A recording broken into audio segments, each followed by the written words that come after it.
दोस्तों 1 दिसंबर 2006 को भारतीय टीम ने अपना सबसे पहला T20 मैच खेला था। आज इस टीम के सारे खिलाड़ी क्रिकेट की दुनिया को अलविदा कह चुके हैं, सिवाय एक के। लोगों को तो लगा था कि अब ये कभी लौट कर नहीं आएगा, क्रिकेट के गुमनामी के अंदर ही कहीं खो जाएगा। लेकिन दोस्तों अभी तो इस खिलाड़ी की कहानी शुरू ही हुई है। ये खिलाड़ी कोई और नहीं बल्कि दिनेश कार्तिक है। आज इनकी कहानी हम आपको इसलिए सुना रहे हैं क्योंकि साउथ अफ्रीका के खिलाफ जो भारतीय टीम के राहुल की कप्तानी में मैदान पर उतरने वाली है और इस टीम में इनका नाम भी शामिल है। कार्तिक की कहानी में दमदार खिलाड़ी से प्यार और दोस्ती में मिले धोखे से शराबी बनने से लेकर सुसाइड करने और फिर अपने दमदार प्रदर्शन से भारतीय टीम में वापसी करने तक का सब कुछ शामिल है। लेकिन दोस्तों वीडियो शुरू होने से पहले आप हमारे चैनल को सब्सक्राइब करना ना भूलें। तो चलिए आज आपको दिखाते हैं साल 2004 के सितंबर में दिनेश कार्तिक नाम के एक युवा विकेटकीपर ने भारतीय टीम में अपना डेब्यू किया। फिर दिसंबर में महेंद्र सिंह धोनी ने वनडे डेब्यू किया और अपने 5वें मैच में ही सालों की खोज पूरी कर दी। दोस्तों अब राहुल द्रविड़ ना ग्लव्स पहनते दिखते और ना हर रोज विकेट के पीछे नया चेहरा। अब बचे हुए भारतीय विकेटकीपर की तरह कार्तिक भी डोमेस्टिक क्रिकेट तक ही रह गए।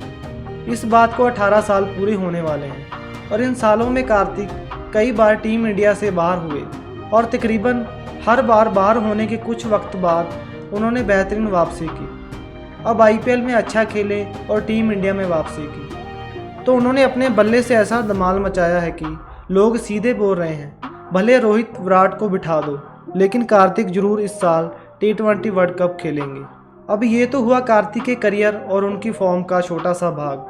लेकिन दोस्तों अब हम आपको बताते हैं कि कार्तिक की लाइफ के बारे में हकीकत क्या है वो देखने के लिए आपको पीछे लेकर चलते हैं और कार्तिक के करियर की शुरुआत के बारे में जानते हैं। 2004 में डेब्यू के बाद Dinesh Karthik Indian cricket team से अंदर बाहर होते हुए कार्तिक ने 2007 में तकरीबन 22 साल की उम्र में अपनी बचपन की दोस्त निकिता वंजारा से शादी कर ली।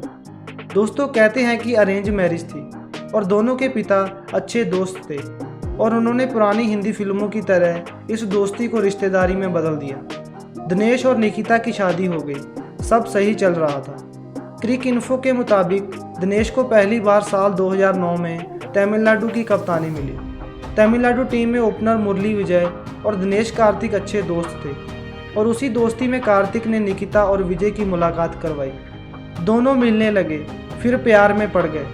दोस्तों फिर जब दिनेश कार्तिक को साल 2012 में इसके बारे में पता चला तो उन्होंने अपने स्वभाव के मुताबिक बिना हंगामा किए निकिता को तलाक दे दिया। दोस्तों तलाक के वक्त निकिता प्रेग्नेंट थी। सबसे बुरी बात जो दिनेश को लगी वो ये थी कि बच्चा दिनेश का नहीं बल्कि मुरली विजय का था और इस धोखे से कार्तिक को बुरा लगा। हालांकि इस धोखे के बाद भी वह शराबी नहीं बने जैसा कि आजकल सोशल मीडिया पर दावा किया जा रहा है और ना ही उन्हें इन विवादों के चलते टीम इंडिया से बाहर किया गया।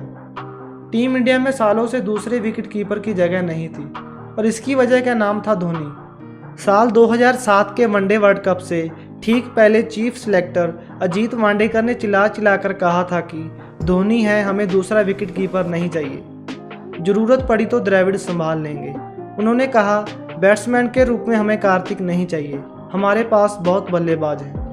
दोस्तों दिनेश कार्तिक से तमिलनाडु की कप्तानी भी छीन लेगी लेकिन हकीकत की दुनिया में कप्तानी मिली थी लक्ष्मीपति बालाजी को, वही बालाजी जो मुस्कुराकर छक्के मारने के लिए पूरे पाकिस्तान में फेमस थे। दोस्तों अब बात दिनेश कार्तिक के IPL से बाहर होने की तो वह साल 2008 से लगातार IPL खेल रहे हैं। एक बार जरूर उन्हें लगा था कि शायद उनका करियर अब ख़त्म हो जाएगा, लेकिन तभी उनके शुरुआती दिनों के दोस्त अभिषेक नायर सीन में आए। 2018 में नायर ने कहा था कि एक ऐसा पल जिसने मुझे और दिनेश को एक साथ किया, वो 2-3 साल पुराना IPL ऑक्शन था।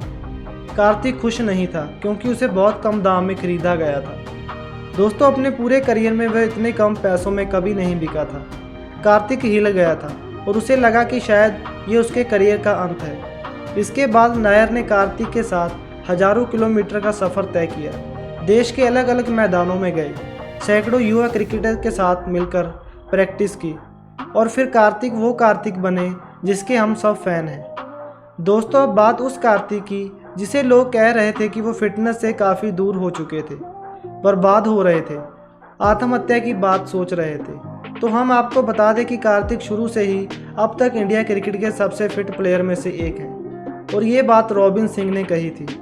अब बात इसी जिम में हुई दीपिका और कार्तिक की पहली मुलाकात पर। अपने रिश्ते की शुरुआत के बारे में दीपिका ने कहा था, मेरा परिवार खास तौर से मेरी माँ दिनेश और उनके परिवार को जानती थी, क्योंकि मेरी माँ की एक ट्रैवल एजेंसी थी जहाँ दिनेश और उनकी माँ अक्सर टिकट करवाया करते थे, इसीलिए मैं हमेशा ही उसे जानती थी। मुझे पता था कि वो कौन है। और फिर एक दिन ऐसे उसने मुझे मैसेज किया, चलो डिनर पर मिलते हैं, और फिर मैंने मना कर दिया। ऐसा 5 बार हुआ।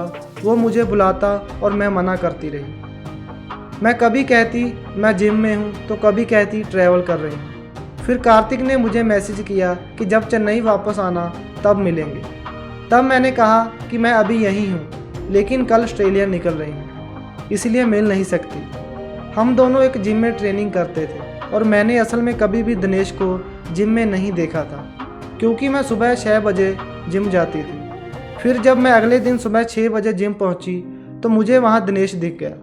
वो मुझे सिर्फ वहां देखने आया था और उसने वहां पूछा, अरे तुम्हारी फ़्लाइट का क्या हुआ? जवाब में मैंने बोला कि मैंने अपनी ट्रिप कैंसिल कर दी।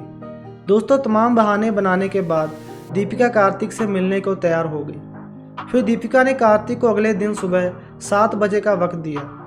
उन्होंने सोचा कि कार्तिक मना कर देंगे, लेकिन कार्तिक सुबह 7 बजे उनसे मिलने पहुंच गए और देखते ही देखते 1 घंटे की मुलाकात 4 घंटे और फिर जीवन भर के साथ में बदल गई। कार्तिक ने दीपिका को बहुत लंबे समय तक चेस किया था, तब कहीं जाकर वो उनके साथ थोड़ा वक्त बिता पाए थे। अब डिवोर्स के 3 साल बाद 2015 में दोनों ने शादी कर ली। दोस्तों, कार्तिक को किसी काउंसलिंग की ज़रूरत नहीं पड़ी, बल्कि दिनेश ने अपने पूरे होशो हवास में दीपिका के साथ रिश्ते की शुरुआत की। दीपिका ने सच में जुड़वा बच्चों के जन्म के 6 महीने के भीतर वर्ल्ड चैंपियनशिप गोल्ड जीते थे और इस साल कार्तिक की फॉर्म भी कमाल की रही। कार्तिक का अगला टारगेट वर्ल्ड कप है। दोस्तों, आपको क्या लगता है, कार्तिक वर्ल्ड कप खेल पाएंगे? हमें कमेंट में ज़रूर बताएं। अगर आपको वीडियो अच्छा लगा तो लाइक ज़रूर करें और हमारे चैनल को सब्सक्राइब करें। धन्यवाद।